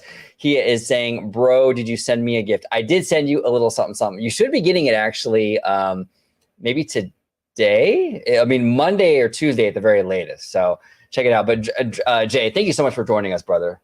And he follows up with Universal should release Marvel and The Simpsons and go full WB. Ooh, dude. Like, seriously, I'm down for that. That would get me, that would get me so hyped for Universal. I love the Warner Brothers IP, man. If Universal could dip into like an Animaniacs, like Dark Ride or something like, oh my God, man. It would be epic. It would be amazing. The centerpiece could be the water tower of the Warner Brothers, but it'd be designed like the Animaniacs with the yellow and the red. I'm telling you, dude, they have such great IP. It's so underutilized, right? Yeah. You can build a Tasmania land or something. You can do like the Tiny Toons, another great property they have. There's just so much Warner can do. Yeah, man. Well, and that's the thing too, Drunk, is that Warner, you know, they're kind of struggling right now. And there's been rumors, a lot of rumors from the Hollywood trades and what have you, that that Zazzy's looking to sell Warner Brothers to like a Comcast Universal. Now, if that happens, if Universal snatches up these properties, you know, from Warner, that would be an absolute game changer for Universal. I think that would make Disney crap their pants. I've been saying this for the longest time. If Universal gets their hands on the Warner Brothers IP, like the Looney Tunes, the Animaniacs, all that, the DC stuff, Disney will crap their pants, because that would elevate Universal's IP game out of control. Through the roof. And that's what they need. Universal rents a lot of properties, right? Like all the big stuff at the Universal parks are stuff that they don't own. So it's like Super Mario, they don't own it. Harry Potter, they don't own it. If they bought Warner Brothers, they would have a massive roster of highly legendary, highly popular IP. It would be a game changer. What do you think about that, George? Yeah, I mean, I do love the Warner Brothers IPs. I grew up with them watching Tiny Toons and Animaniacs and just the traditional Looney Tunes. And I've been wanting Universal to release the full rights for Marvel. I said it yesterday that for an idea of mine to even, relinquish the rights of Marvel over to Disney, where Disney could then do what they want to do with Marvel and what have you. It frees up the land over at Islands of Adventure. They could have done possibly Pokemon, or as Drunk had mentioned with Warner Brothers. I think it would benefit both of the companies, because right now they're kind of like keeping it for one reason, not doing anything with it, and it's like because they can't really do too much with it, and it's just at a complete standstill. So it's like someone can like break the ice here. Right. That would really be great. Yeah, absolutely. BJ Vincent, as callous as this may sound, I know people may complain more about Disney parks over Universal. Could it be more of a situation that just do not care about what happens at Universal, but they love Disney? That's definitely an element here for sure. I think there's a lot more. I think people are much more wrapped up, like nostalgia-wise, with Disney. There's a lot more emotion wrapped up in the Disney company than Universal. And there are people who are out there that do believe that. They do love Disney so much that they're more of a harsher critic than Universal. But there is still a fine line between those people and the anti-Disney people. Right, 100%. Well said. Kiki and Luca here with the great questions. Okay, George. Which Disney princess would you marry, kill, or fuck? So I need 3 Disney princesses. Who would you marry? Who would you marry? I would marry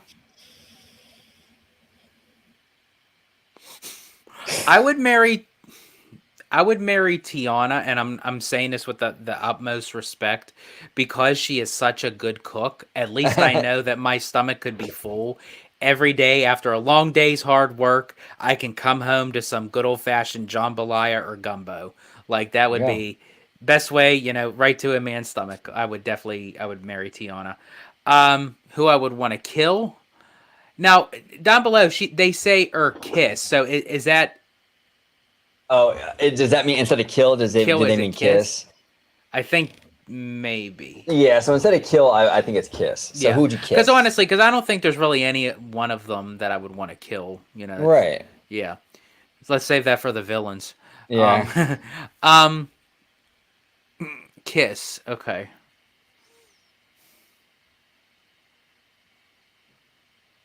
I'd say Rapunzel. I think Rapunzel would be, she's cute, she's bubbly, she's fun. I wouldn't mind giving her a little peck on the lips here or there. And then who would you fuck, George?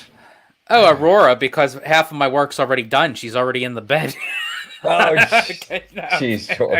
No, I'm kidding. No, who I would be probably Jasmine.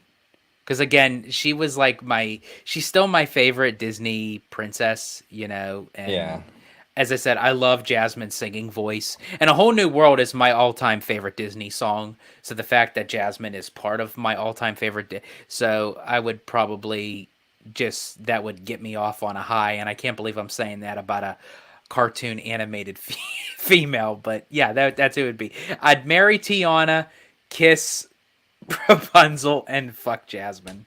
Oh man, crazy stuff. Okay, so I would Your marry. turn, OG. Yeah, this is a tough one, dude, and it has to be a Disney princess, huh? Because I mean, I don't know. Oh God, Mary. Who would I marry? Who's the princess from that Enchanted movie? Oh, Giselle. Yeah, I think I'd marry Giselle. I think she's fun. Okay, I'd marry Giselle. Who would I You get a kiss? little tie that it's Amy Adams too, so you get a That's what little I'm twofer. saying. You get a little twofer there, OG. That's what I'm saying. Who would I kiss? Okay, I'm gonna go live action again. I would kiss the live action Princess Jasmine, Naomi Scott. Oh shit! Now why didn't I think of that shit, man? Naomi Scott, man. Naomi Scott, man. Like, oh man, I watched her like on Lemonade Mouth. Whoever watches the Disney Channel original movies, Yeah. And she was like just coming out, and then seeing her as Princess Jasmine. Damn, bro, why didn't I think of that? I'm thinking like shit. Okay, so who's your spark plug? Oh man. Dang it, I don't even know. Is Jessica Rabbit? Is she a princess? No. I'm just kidding. I don't even know, man. You know what? I'm gonna go Naomi Scott again. Okay.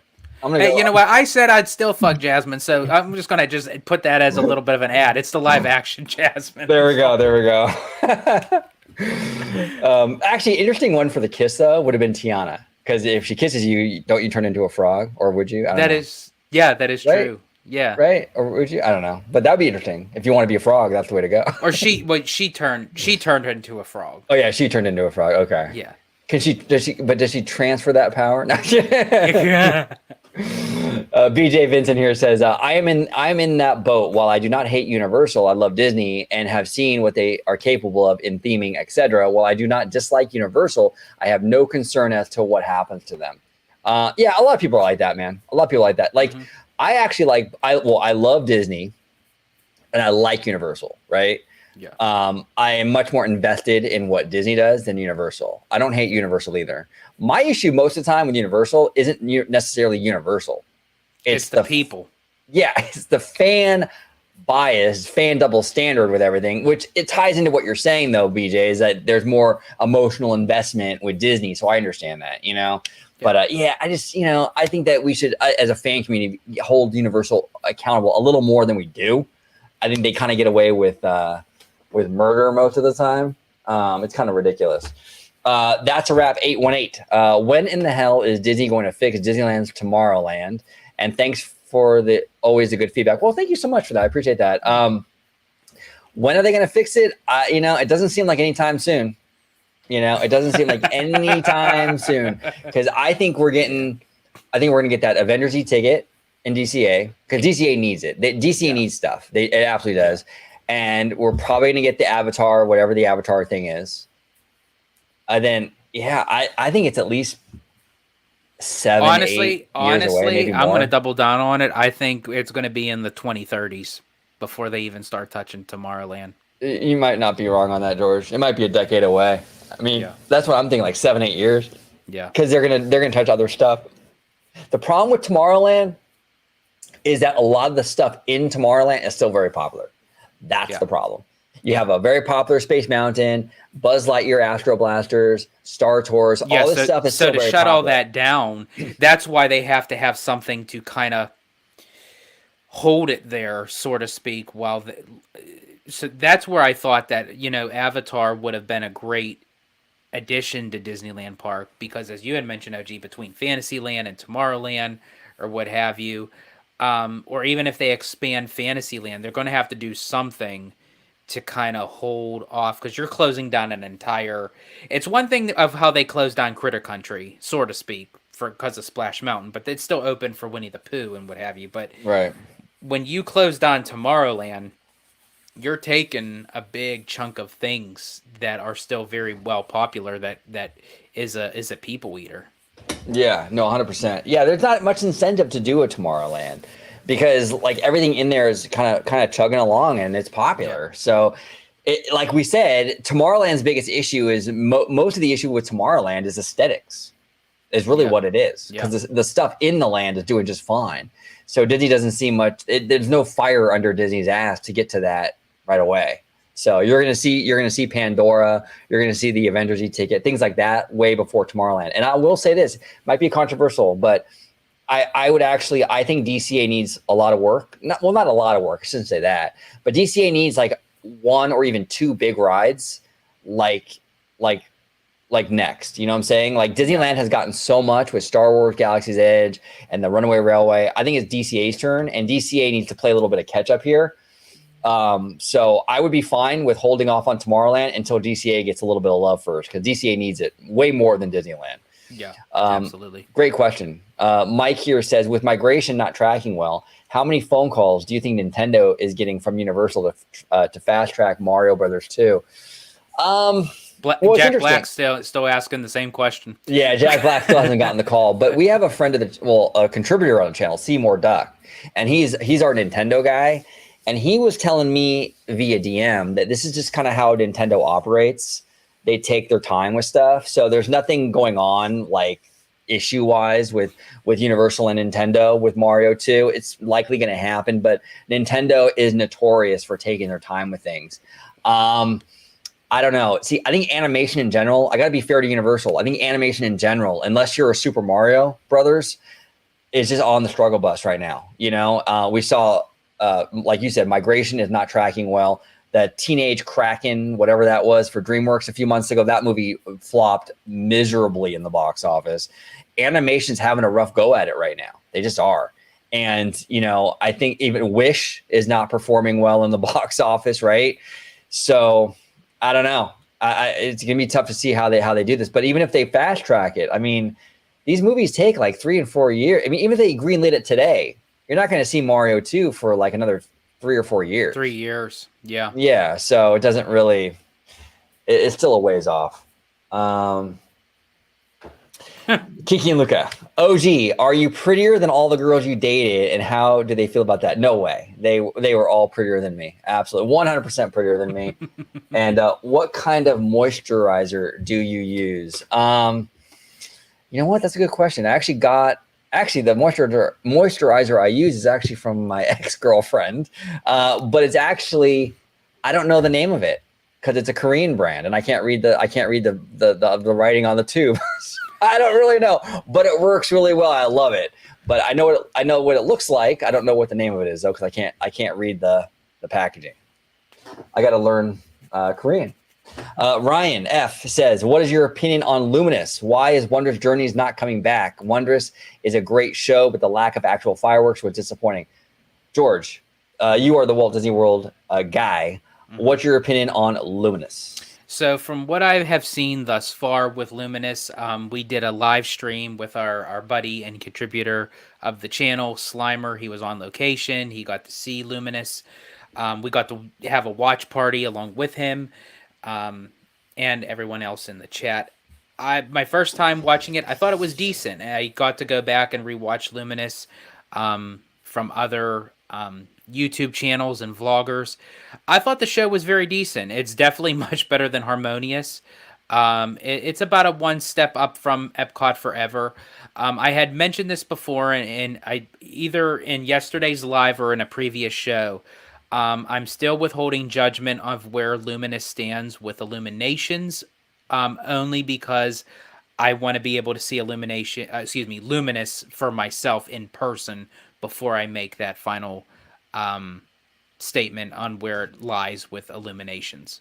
As far as with Wondrous Journeys not coming back, it may come back for like a couple more months after the holidays are over. Disney hasn't really announced whether or not, but the reason why it's not sticking around is there's going to be some different events going on throughout the Disneyland Resort, including the Pixar Fest that's coming back with the Together Forever or Better Together or something or other, whatever it's called, the Pixar fireworks show with new scenes from Pixar movies and what have you. But I think in time, Wondrous Journeys may come back. It may even come back in a little bit of a different form where it's not necessarily showcasing the 100, but it will still have that charm to it that I absolutely enjoy, because I do love Wondrous Journeys. The soundtrack is a banger.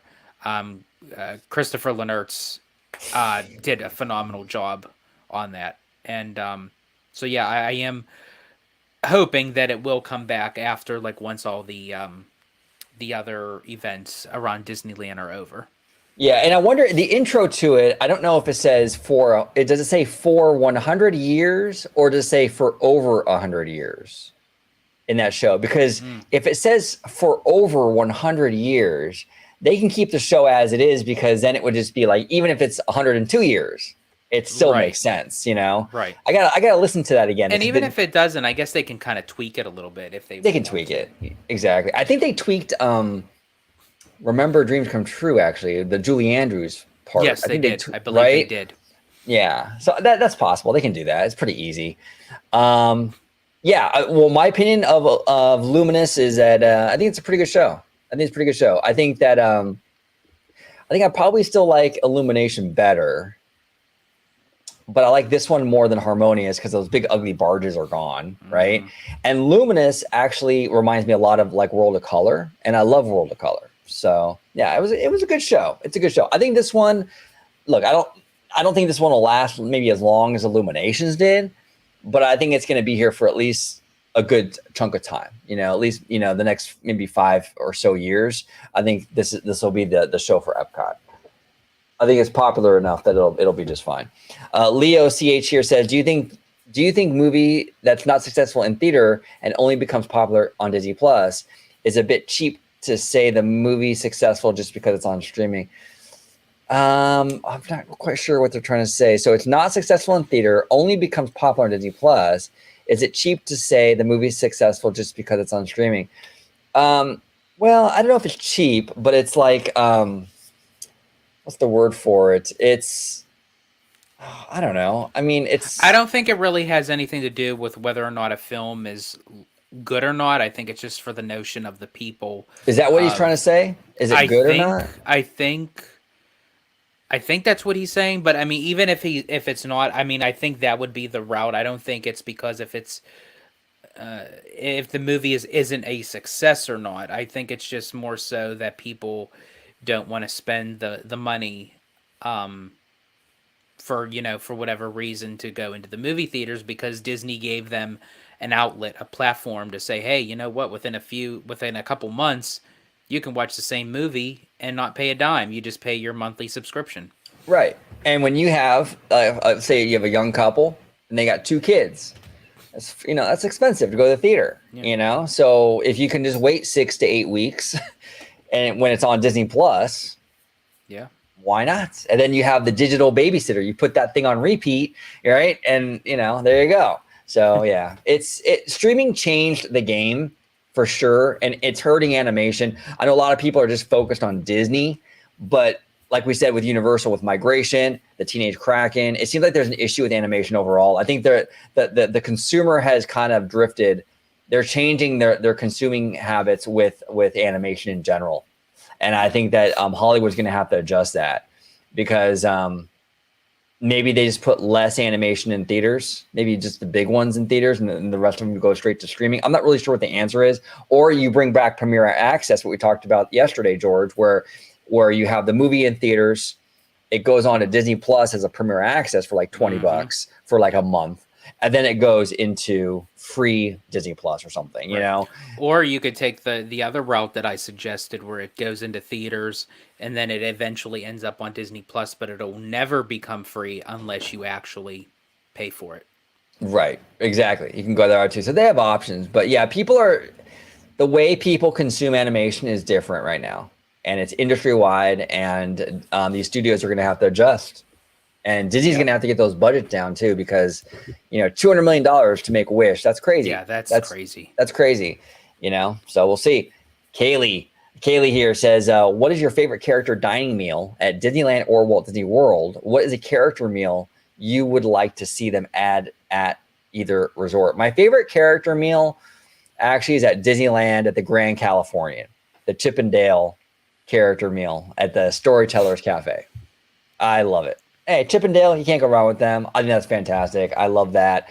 Another great character meal that we had together, George, on the Wish, the cruise ship, was the Frozen thing. Yes. I thought that was fantastic. I mean, great stage show. I mean, they went all out with that. Real interactive. I thought that was fantastic. So those are my two. What would you do? What are your favorites? And then we'll move on to the next question with her. My favorite, Kaylee, I think I actually mentioned this to you when we were having our conversation. Mine is, speaking of Chip and Dale, is at Walt Disney World at Epcot, the Garden Grill.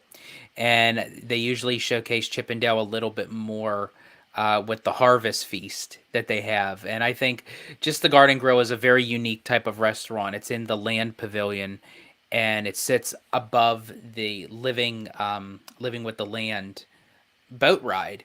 And the restaurant, literally, it rotates, it moves as you continue to eat your courses of your meal. It's a prefix dining with the characters walking around, and you get to see different aspects of the ride in a different location while you dine and while you have that character experience. So that would be my favorite character dine-in at Walt Disney World. And I also agree with OG. A lot of the cruise line dine-in meet and greets, like at Arendelle, at that was on the Wish.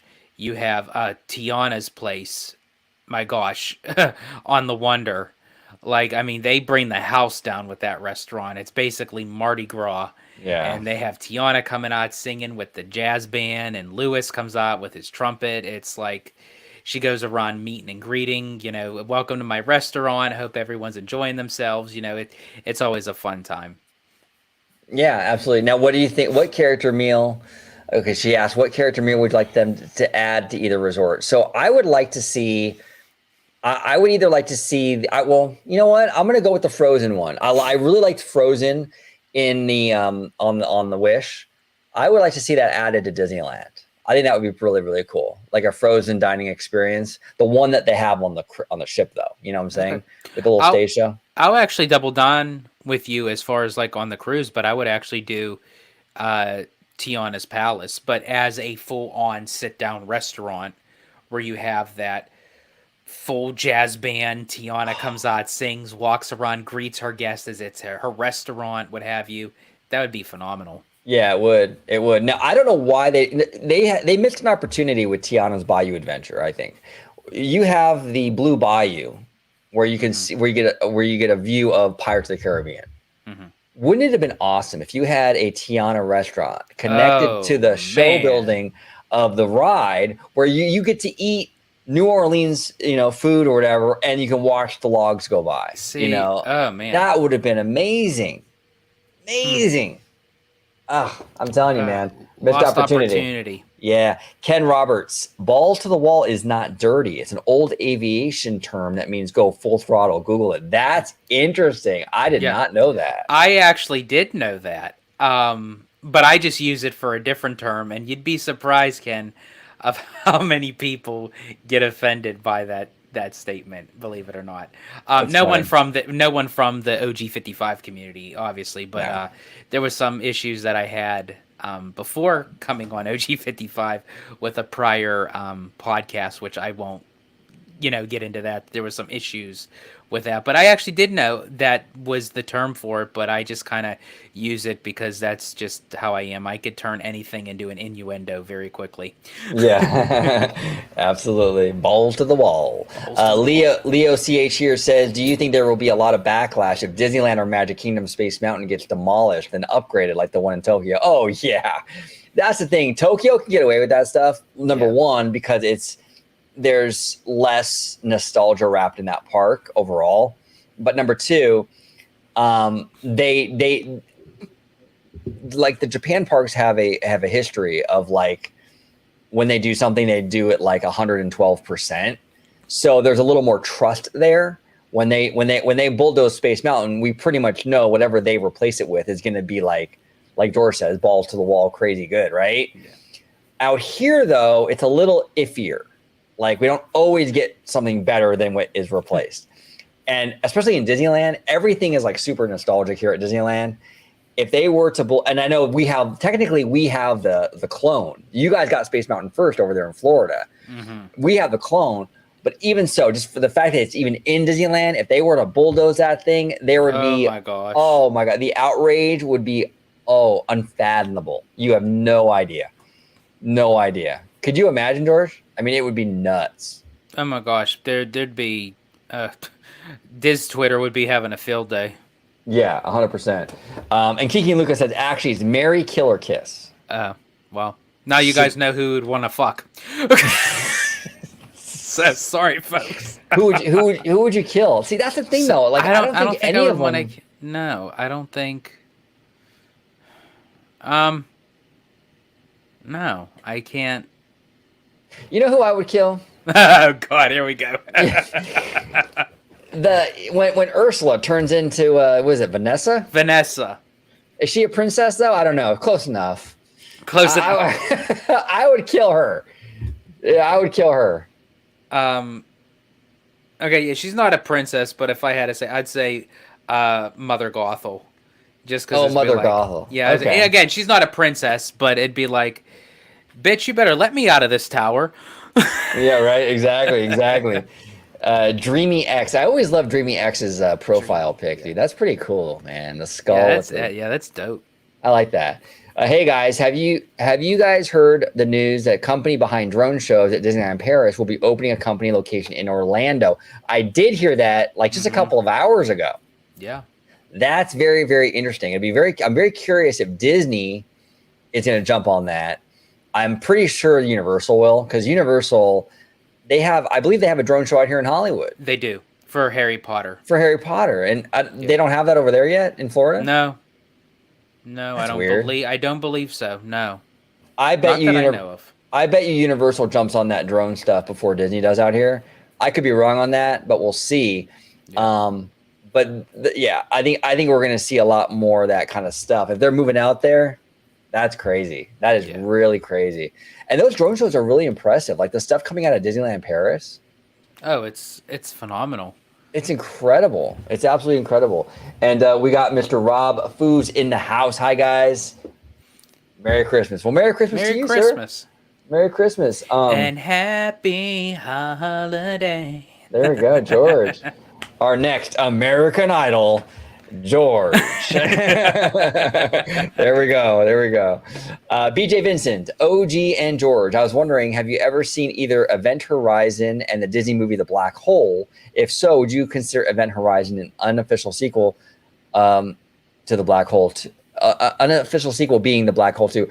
I haven't seen either one. I can't really speak on it. Have you seen them? I haven't. I know of The Black Hole. I know it's on Disney Plus. I've been meaning to watch it. I just haven't had the time. But I mean, it's a very classic, but yet kind of what I understand, kind of corny type of space movie. But I hear it's kind of became like a cult classic, so to speak. It's like that unspoken type of Disney movie that no one really talks about.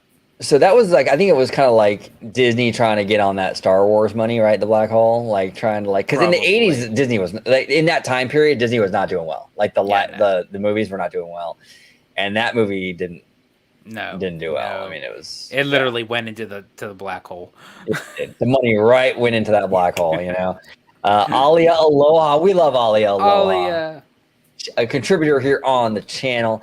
The animated features of the Walt Disney Company have high budgets because they're the only ones with U.S. employees and research and development. That is very true. Okay, Disney Animation is still very much here in Burbank, and that's why we have higher a big reason why we have higher production costs out here for Disney. To lower cost, will be interesting to see if they change budgeting and send animated feature jobs overseas or decrease or end research and development. Okay, this is what I would do, Alia. I keep animation here. You can't end a 100-year history legacy and ship it overseas. You got to keep animation in Burbank. You just got it. Yeah. The research and development stuff, like we're in the age of the internet, right? Like you can pretty much do that anywhere. Like you could sit at home with that. you can't Google Norway. You can't Google Norway and figure out what to do with Norway in relation to Frozen and all that stuff. I think that you don't necessarily in this day and age need to go to Norway. Now, hey, it helps, I guess, to kind of see it in person, I guess. I mean, but it's not necessary. It's not, you don't necessarily need that. Like, I understand it when Walt Disney traveled to like Latin America, you know, to do like Saludos Amigos and the Three Caballeros and all that. That was the 40s, right? 2023, we can Google stuff now. You can, you know, and Disney has so much resources. It's like the Tiana Bayou Adventure. The fact that they went to New Orleans kind of blows my mind because they have all that work, that R&D that they had for Pirates of the Caribbean. For 3 years. I'm sorry. They went there for 3 years.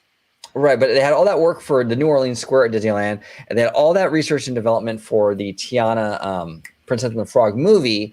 You need to go there again now. What are you going to learn that you didn't learn for the first two things you did? Right? I think they just wanted to go for the beignets. I don't blame them though. I don't blame them either. I don't blame, but they just come out and say it. Like 3 years for research on something that you didn't even have to do research for. Just go into a local Walmart, buy the DVD, stick it in a DVD player, or I got an idea. Why don't you use your subscription on Disney Plus and play the movie? Yeah. And there's your answer right there. As I said, just come out and say it. Yeah, we're here for the food. Hell, if I was going down to New Orleans, I'd be going for the food. Yeah, no, exactly. I think these field trips are kind of a waste in this day and age. They're very much unnecessary. I think you can get the same product without doing that. So I would cut back on that for sure. Absolutely. Mariana Barbera here says, what role would you guys like to see Hayden Christensen play in future movies? Do you guys want to see him in any Disney animated film or play the next Disney prince? That's interesting. I wouldn't mind seeing him. That's a Disney prince would be interesting. That'd be very interesting. I wouldn't mind seeing him dip his toe into like Marvel, actually. I think it'd be kind of cool. Because like we saw what he can do with Anakin with Star Wars. Like, give him a Marvel character. That'd be interesting. What do you think, George? What would you give Hayden Christensen?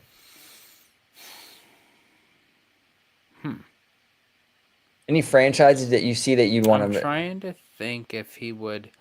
That's an interesting as far as the Disney Prince go. I don't know if he's ever had any experience with voiceover work. I could be wrong. Or he can do a live action one. Even. Yeah. I think it'd be kind of interesting. He kind of has that debonair type of Prince type of feel. I think that he can tackle. I do like your idea, however, about dipping his toe into a Marvel movie. I think that'd be kind of interesting. I think honestly, kind of switch it up even for actors who have been working in Marvel. Put them in Star Wars. See how they do. Maybe shake things up a bit. Yeah, exactly. Great question. Dreamy here says the only issue would be that if Walt Disney World wanted to get a drone show, Disney would have to give up its no-fly zone. That's right. They have the no-fly zone out there. That's probably what. But does that apply to them? Because isn't it their no-fly zone? So can't they fly their own shit or no? I don't think so. I think they even have even when they have the jets flying over. Like for Veterans Day or the 4th of July, I think there's a certain clause that that it flies over, and that happened since 9/11. I don't know if Disney's willing to forego that because they would have to release it because those drones would have to be out every single night. Now, Alia brings up a great question. How does BioReconstruct get their shots if Disney has a no-fly zone? That's an interesting, nerdy, curious. I'm actually very curious. I'm actually very nerdy curious myself, Alia. How does he do that? But then interesting. Yeah, but then Dreamy replied with, I'm actually not sure. I believe that the no-fly zone only covers Magic Kingdom and some of Epcot, so Hollywood Studios and Animal Kingdom would have no problem. But BioReconstruct has also done things with Magic and Epcot, I thought. I thought so too. That's interesting. We'll have to look into that. Yeah, I might. Yeah, I'm definitely want to do some research on that no-fly zone of how much. Maybe I'll shoot him a DM, just hey, Bio, how's this work? I'm curious. Maybe we'll see if he responds. That's a great question, Alia. Yeah, that's a great question.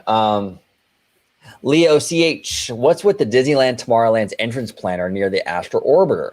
If they still not building just a planter there since 2019, then there is no hope for Tomorrowland to be fixed. From what I understand, the reason why there's still a construction wall off to the left-hand side is because there's like mechanics, like there's mechanical stuff there that pertains to the Astro Orbiter. And when they got rid of the rock work, that mechanical stuff was like exposed. So they had to put that construction wall around it because unsightly. So I don't know how they're going to work on that, what they're going to do to fix that, how they're going to address that. That's an interesting thing that you bring up, Leo. I don't really know.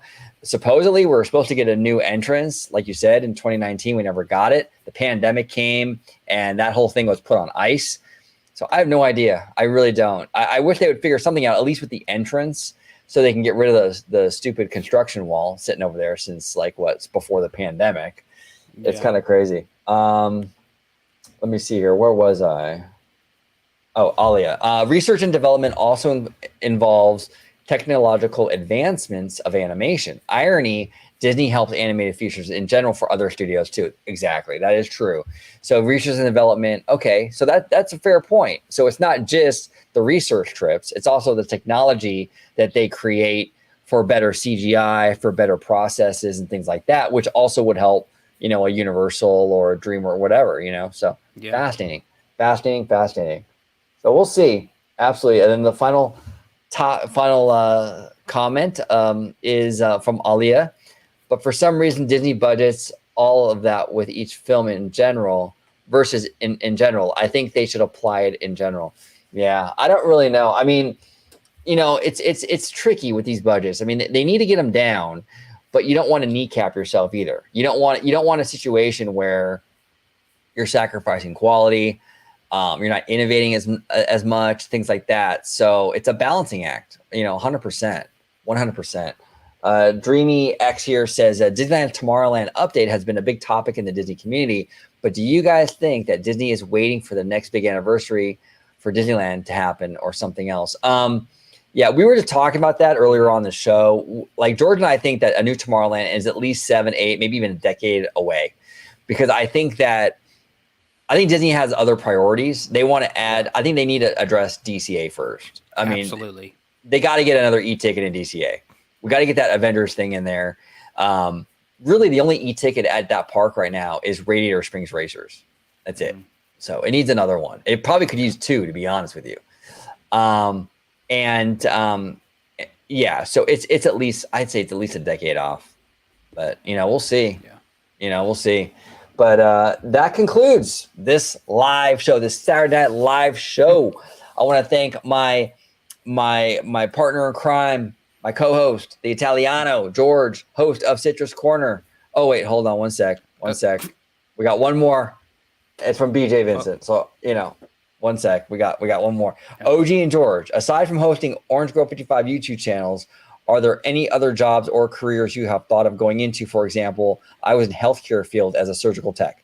Go ahead, George. Any other like dream job, anything like that you would want to do? Yeah, actually, I currently have a my degree in the fine arts for creative writing and entertainment.